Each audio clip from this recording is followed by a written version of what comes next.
everybody! First activity today is a number activity, and what I've done is I've just cut strips of paper and written numbers from 1 to 20, and then I've stuck them to a door using blue tack. Now you could stick them to a door, or you could stick them to a wall, or you could stick them to, if you've got like a big glass window, you could do that. You could also do it outside and maybe stick them up on a wall outside. So there's lots of different ways you could do this. You could also, if you didn't want to stick the numbers up anywhere, another way you could do this activity is just have the numbers laid out on the floor in strips, and rather than doing it this way, you could get your child to make a paper chain with the numbers. So the idea of the game is that they'd cut through the numbers. So they'd start with the number 1, and with a pair of scissors they just have to cut through it, and then they'd find number 2 and cut through number 2, and so on all the way up to 20. So it's just quite a nice number recognition activity, and also ordering those numbers from 1 to 20. So that's the first activity.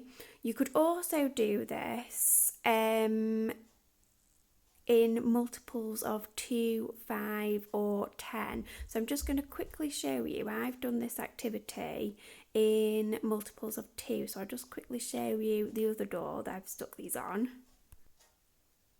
So this is the same activity, but this time it's counting in multiples of 2. So for this activity, they do exactly the same thing. So they'd be cutting through the number, but this time they'd be starting at 2 and then going to 4 and then 6 and then so on all the way up until 20 again. And so there are a couple of ways you could do this activity. You could do it in multiples of 2, you could do it in multiples of 5, and you could do it in multiples of 10. So if you've got a year 1 child and wanted to make it a bit more difficult, then you might like to do this version of the game. Then the next activity is a reading activity, but it could also be a writing activity. And what I've done is I've got some of my little girls' cuddly toys. So we've got a range of cuddly toys. And then what I've done on these speech bubbles is I've written something that they each might say. And what she's got to do is read the speech bubble and decide which teddy is saying it. So I'll quickly show you mine so that you've got a few ideas. And what I've tried to do is keep the sentences relatively simple, and you could make this activity easier or more difficult than what I've done. So if you wanted to make it easier, you could literally just have 3 words in your sentence. So it might be I can swim, and that could be the one for the little fish over here. It could be I can hop, and that could be for your rabbit over here. If you wanted to make it a little bit more difficult, you could just add a few more words or write 2 or 3 sentences for each little cuddly toy. So there are several ways that you could do this activity. You also don't have to use cuddly toys. If your child's really into action figures, you could use them. If they've got like a favourite character, lots of little figures of that character, you could use those as well. So I'll quickly just show you what I've written down, just so that you've got a bit of an idea of how I've done it. So I live with Mummy Pig and Daddy Pig, and that one goes with Pepper. I can hop very high and have a baby in my pouch, so that would go with the kangaroo.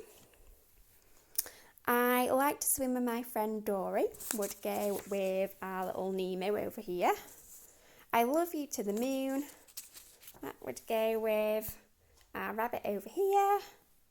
I love to play with rubble, would go with Sky over here. I need to look in my just in case pocket, would go with Lily Rabbit from Peter Rabbit. And then finally, do you need help starting a fire? Would go with our dragon over here.